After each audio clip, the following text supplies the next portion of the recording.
Selamat pagi menjelang siang anak-anak semuanya. Bagaimana kabarnya hari ini? Semoga kita semua dalam keadaan sehat walafiat, tanpa kekurangan suatu apapun ya. Sebelum kita melanjutkan pembelajaran kita hari ini, ada baiknya Bapak memperkenalkan terlebih dahulu diri Bapak. Perkenalkan, nama Bapak Davin Purba. Bapak berkuliah di Universitas Pendidikan Indonesia dan semester ini sedang menempuh PPLSP di SMA Negeri 8 Bandung. Nah, kemudian Ibu Opi dan Pak Latif menempatkan saya di kelas 10 IPS 1. Mudah-mudahan ini kelasnya ya, benar. Oke, sebelumnya anak-anak sudah belajar tentang bab 1 ya. Bab 1 itu tentang pengetahuan dasar geografi. Semoga anak-anak semua dapat mengerti tentang pembelajaran itu. Oke, sekarang pembelajaran kita lanjutkan dan saya akan menemani anak-anak semuanya sampai bulan Desember nanti. Jadi mohon bantuannya ya anak-anak semuanya. Oke, sekarang kita masuk ke bab 2. Adapun judul besarnya yaitu adalah tentang dasar-dasar pemetaan. Oke, nanti di dasar-dasar pemetaan ini, anak-anak semuanya nanti kita akan membahas secara detail apa aja sih definisi daripada pemetaan itu sendiri, terus apa aja sih manfaatnya bagi kita sendiri untuk mempelajari pemetaan itu, terus komponen-komponen apa aja yang terkandung dalam pemetaan, kemudian jenis-jenis peta, kemudian proyeksi peta.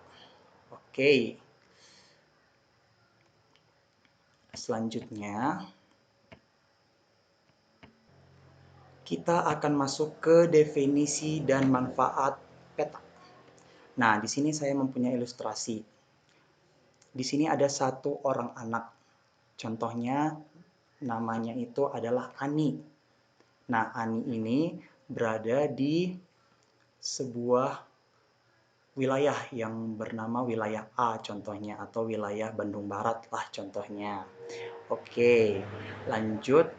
Dia ini mau menemuin temannya si Siti. Siti ini tinggalnya itu di Bandung Utara. Nah, si Siti di sini tuh. Nah, bagaimana caranya si Ani ini bisa menghubungi atau bertemu langsung dengan si Siti? Kalau menurut teman-teman gimana? Nah, pastinya teman-teman menjawab pakai GPS atau pakai Google Maps. Ya, seperti itulah ya. Karena zaman-zaman sekarang sudah canggih. Ya, benar pakai share location. Nah, nanti si Siti ini akan share location ke si Ani. Nah, nanti dia akan mengirimkan sebuah link yang berisi tentang peta dan titik temu yang paling tepat untuk bertemu kedua belah pihak seperti itu contohnya dengan share location ini.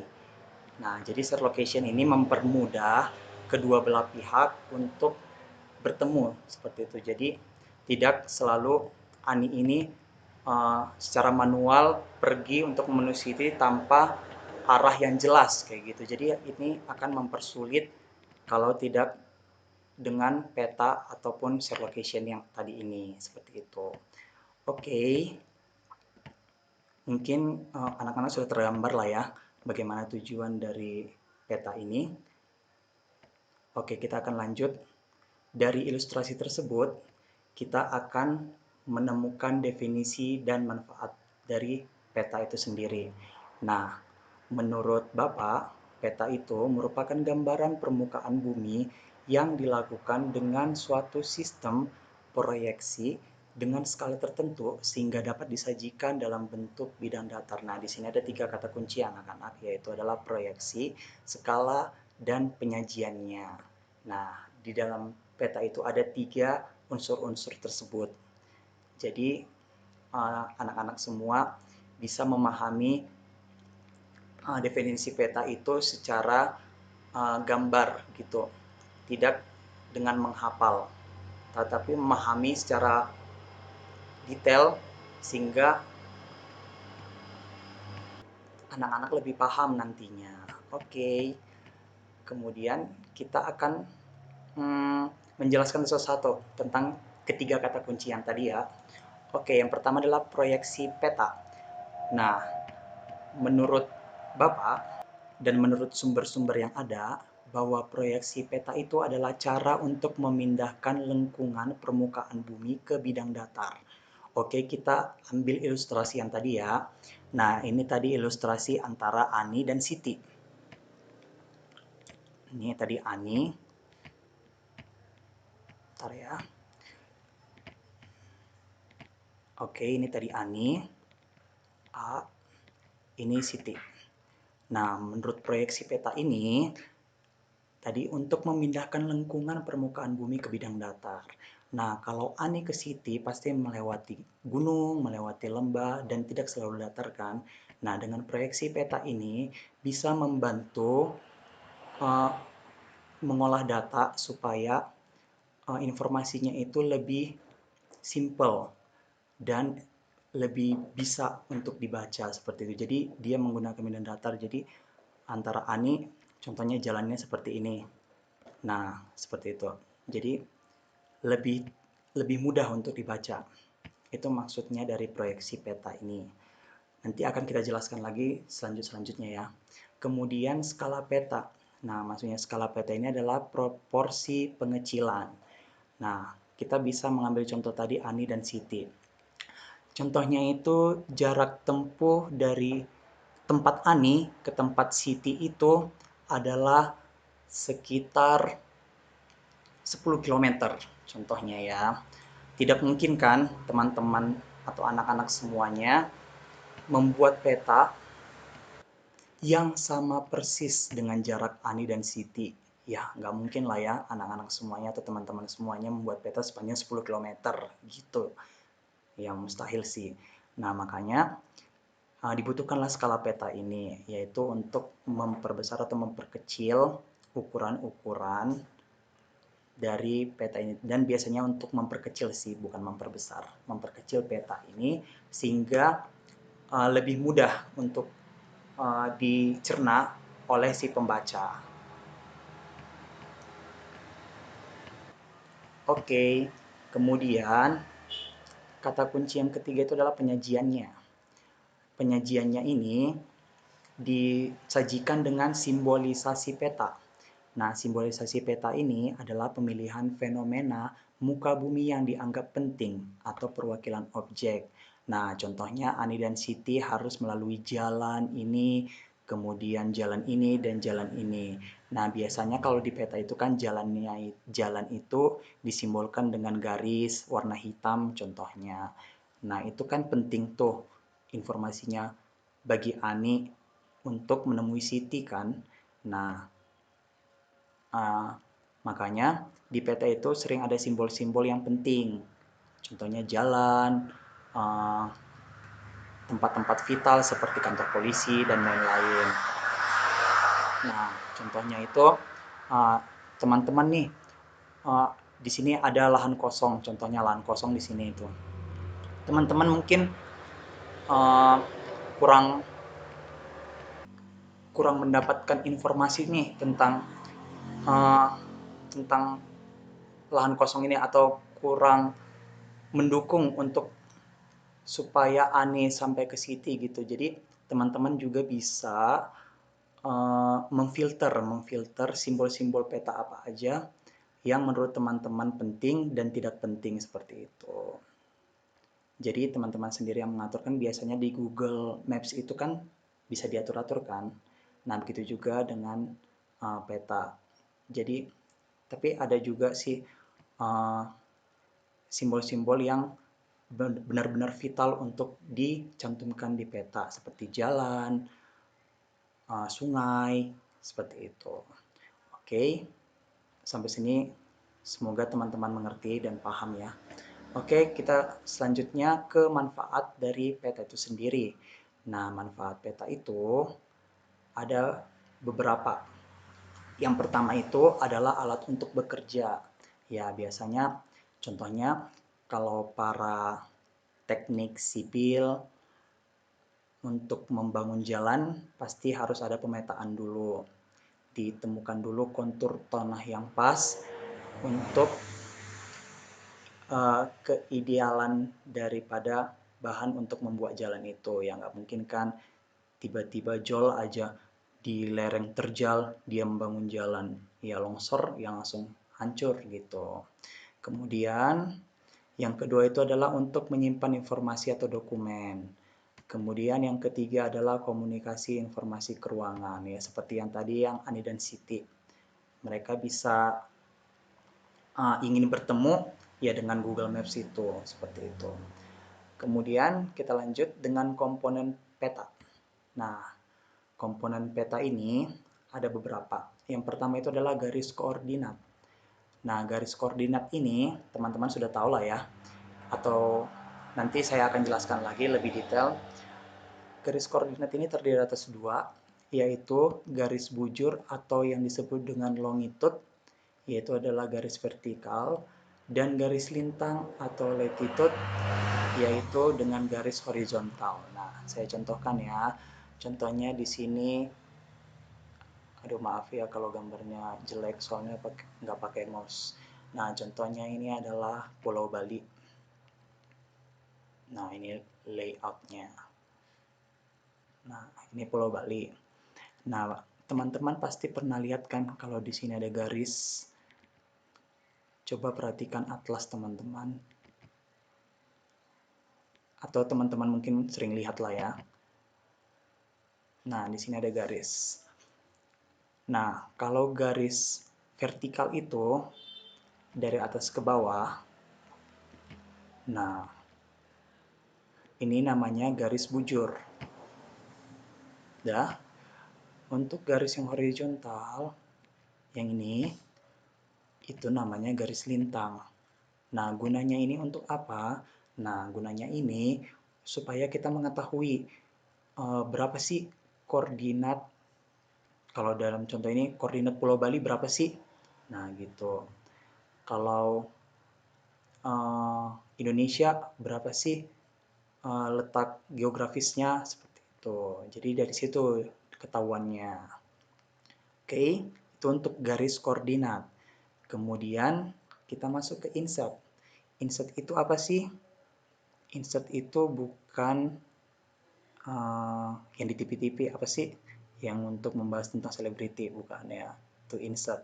Nah, insert itu adalah untuk memperjelas posisi suatu objek atau wilayah yang ditetapkan. Nah, kalau kita bikin contohnya di sini, ini tadi kan Pulau Bali tuh. Kalau teman-teman kan sudah tahu ini garis bujur, ya kan? Garis bujur dari utara ke selatan dan garis lintang dari barat ke timur atau timur ke barat. Nah, kalau insert itu biasanya kan teman-teman sering pernah lihat kan kalau di peta itu ada foto kecil. Foto kecil untuk memperjelas letak Pulau Bali ini di sebelah mana persisnya, seperti itu. Nah, kalau teman-teman lihat, biasanya peta insert ini cakupan uh, penglihatannya itu lebih luas. Contohnya Pulau Pulau Bali contohnya di sini. Nah, di sini Nusa Tenggara Barat. Nah, di sini Jawa Timur. Nah, biasanya peta insert itu seperti itu. Jadi, dia akan menjelaskan kalau Pulau Bali itu berada di sebelah timur Jawa Timur atau di sebelah barat Nusa Tenggara Barat. Seperti itu. Jadi dia memperjelas posisi suatu objek itu. Nah, itu gunanya untuk insert. Kemudian kita masuk ke simbol. Nah, simbol ini adalah mewakili kenampakan objek sebenarnya. Nah, biasanya simbol-simbol ini uh, ada yang berbentuk vektorial, ada yang geometrik, ada yang huruf atau angka. Oh ya, di sini sudah ada ya tabelnya. Nah, biasanya simbol-simbol itu kalau di peta itu biasanya ada jalan, jalan setapak, jalan jalan nasional gitu-gitu kan, jalan lintas provinsi seperti itu. Nah, pada tabel ini untuk simbol itu ada terbagi atas tiga, yaitu piktorial, geometrik, dan huruf atau angka. Nah, kalau perbedaan ketiga ini pasti sangat berbeda teman-teman. Nah, bisa teman-teman lihat kalau di piktorial itu bisa teman-teman lihat simbolnya ini.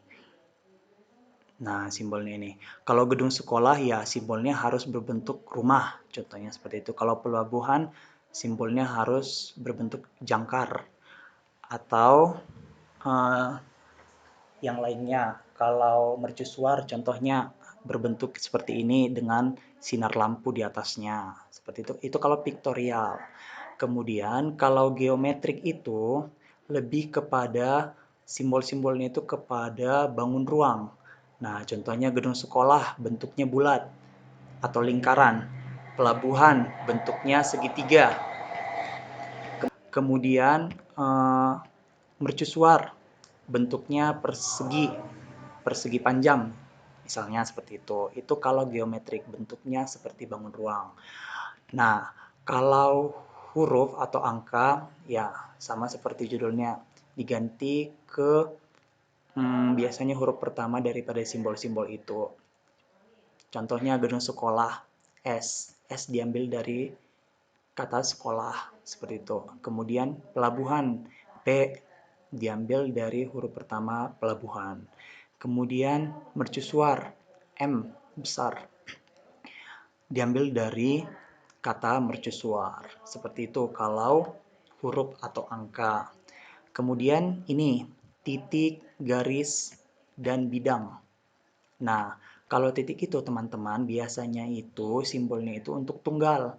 Biasanya itu adalah gedung, itu tadi pelabuhan, mercusuar, kan itu tunggal tuh ya. Nah, jadi bentuknya seperti itu teman-teman. Nah, selanjutnya itu garis. Biasanya itu uh, untuk media yang ukurannya luas. Contohnya jalan, rel kereta api, sungai, itu kan panjang banget tuh ya. Ya nggak mungkin satu-satu diletakin kayak gitu kan untuk simbol-simbolnya, maka diganti dengan garis supaya dia tetap menyatu dan semakin jelas kelihatannya. Kemudian untuk bidang. Nah, untuk bidang ini biasanya untuk lahan-lahan yang sifatnya mengelompok satu jenis. Nah, contohnya ini kelompok ini. Nah, kelompok ini kan beda. Nah, di kelompok-kelompokkan seperti itu. Ini contohnya kelompok perkebunan. Ini kelompok hutan. Ini kelompok sawah contohnya seperti itu. Jadi di kelompok-kelompokkan yang sejenis sehingga bisa dibedakan jenis-jenisnya yang berbeda satu antara yang lainnya. Seperti itu teman-teman. Itu untuk yang bidang. Itu untuk komponen peta. Semoga sampai sini jelas ya teman-teman. Oke, kita akan lanjut ke jenis-jenis peta berdasarkan skala. Teman-teman tahu nggak skala itu apa? Nah, di sini Bapak sudah membuatnya. Skala itu adalah jarak pada peta dibagi jarak sebenarnya.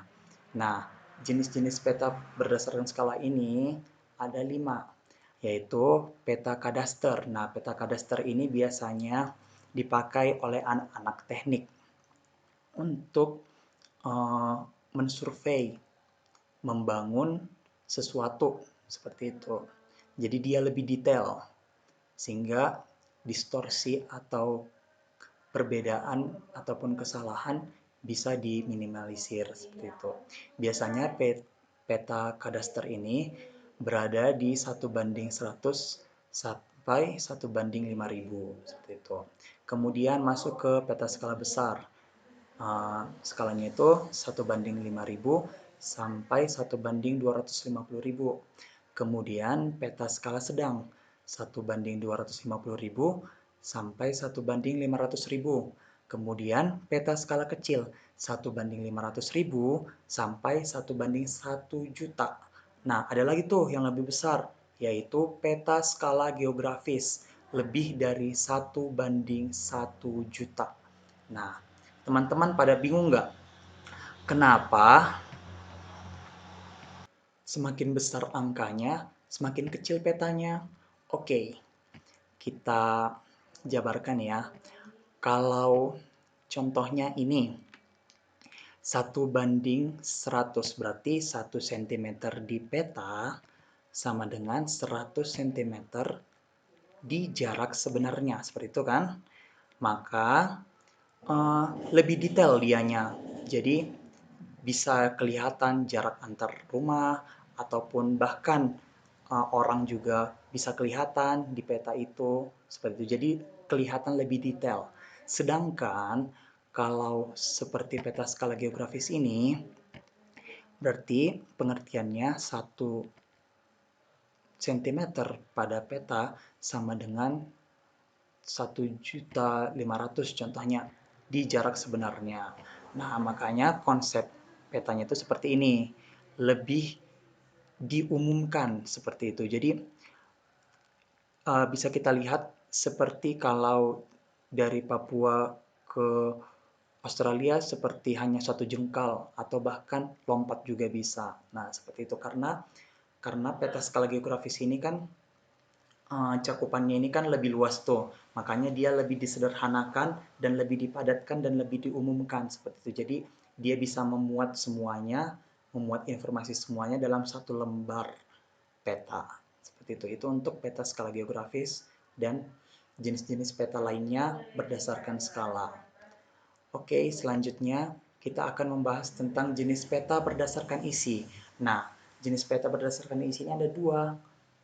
Yang pertama itu adalah peta umum. Nah, peta umum ini maksudnya itu adalah menggambarkan informasi secara umum. Nah, di sini ada dua peta, yaitu yang pertama adalah peta korografi. Peta korografi ini biasanya ada di atlas, karena di atlas itu sudah memuat tentang benua, tentang sungai, tentang jalan, seperti itu. Komponen-komponennya sudah ada kan? Nah, itu maksudnya peta korografi. Nah, kemudian adalah peta topografi. Nah, apa sih peta topografi itu? Nah, maksudnya peta topografi itu adalah peta yang menampilkan relief atau kontur. Nah, contohnya itu, teman-teman pernah nggak melihat peta seperti ini? Nah, contohnya ini. Tuh. Nah, ini biasanya namanya ini adalah garis kontur, teman-teman. Nah, biasanya seperti ini kan, kalau peta kontur itu. Nah, biasanya satu garis ini nilainya itu sama dan mempunyai ketinggian yang sama seperti itu. Jadi ini biasanya kalau konturnya seperti ini biasanya ada di bukit atau pegunungan seperti itu.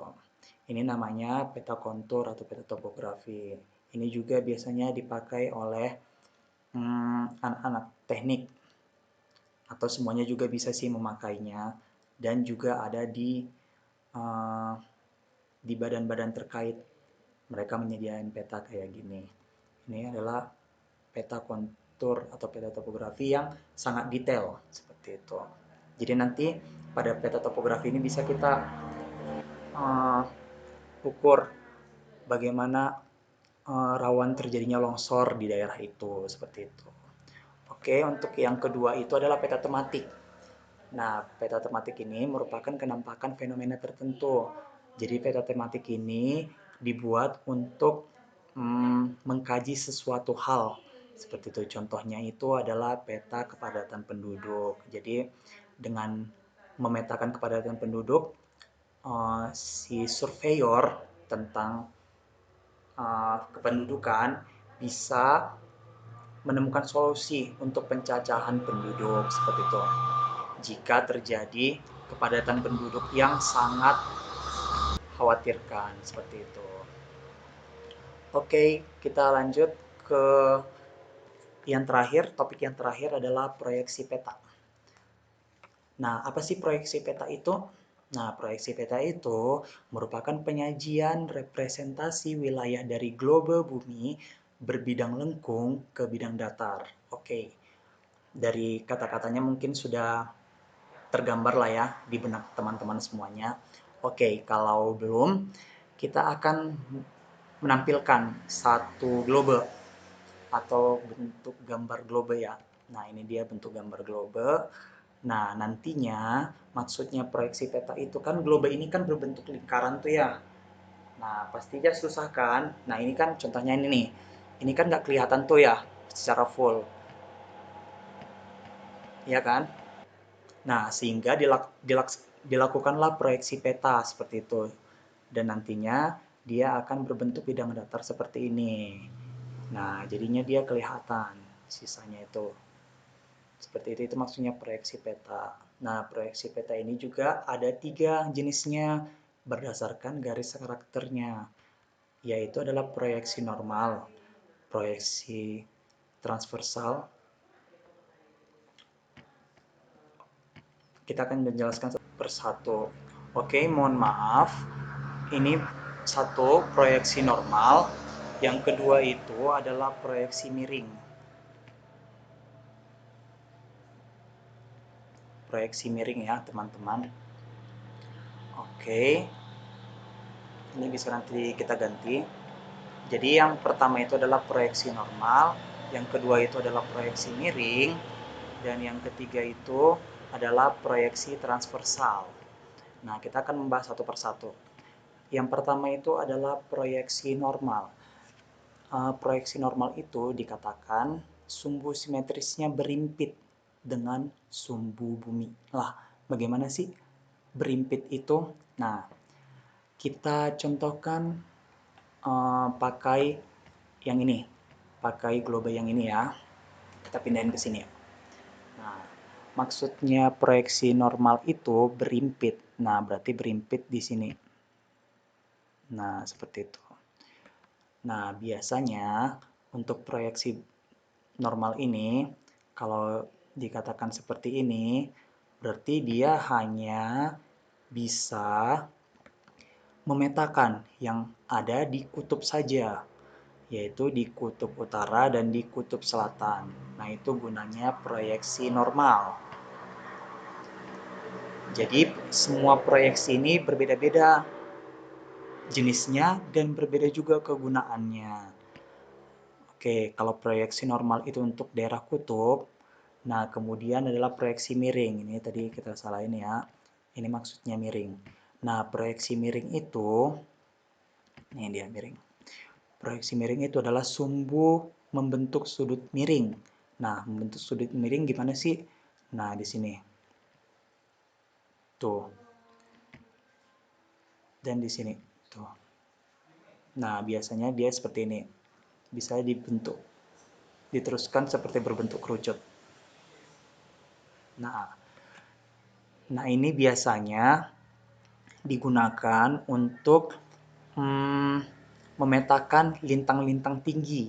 Seperti itu. Biasanya untuk memetakan di daerah lintang-lintang tinggi. Seperti itu.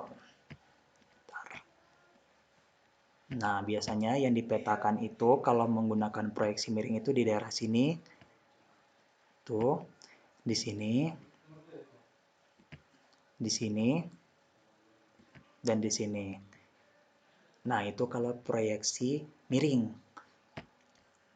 Nah, mudah-mudahan teman-teman sudah mengerti ya kedua proyeksi ini. Nah, kemudian kita masuk ke proyeksi terakhir yaitu proyeksi transversal. Maksud proyeksi transversal ini adalah sumbu simetrisnya tegak lurus dengan sumbu bumi. Ini tanda tanyanya nggak ada ya, mohon maaf ya teman-teman. Tegak lurus dengan sumbu bumi, terletak pada bidang ekuator. Nah, tegak lurus, berarti kalau tegak lurus seperti ini teman-teman. Tuh, seperti ini kalau tegak lurus. Nah, biasanya proyeksi transversal itu bisa untuk memetakan daerah atau wilayah Indonesia. Karena Indonesia kan terletak di ekuator tuh. Nah, jadi yang terpetakan nanti di daerah sini. di daerah tengah-tengah atau ekuator. Nah, ini kalau ketiga proyeksi peta ini masih hal yang sangat sederhana ya teman-teman. Masih banyak lagi tentang proyeksi peta ini, tapi kalau untuk dasarnya ya yang tiga ini, proyeksi normal, proyeksi miring, dan proyeksi transversal. Seperti itu teman-teman. Ada yang mau ditanyakan? Nanti kalau ada yang mau ditanyakan, boleh kita sharing di grup Google Classroom ya teman-teman. Kalau ada yang perlu ditanyakan tentang materi hari ini. Mungkin cukup sekian materi hari ini dari Bapak. Kurang lebihnya mohon maaf jika ada kata yang salah.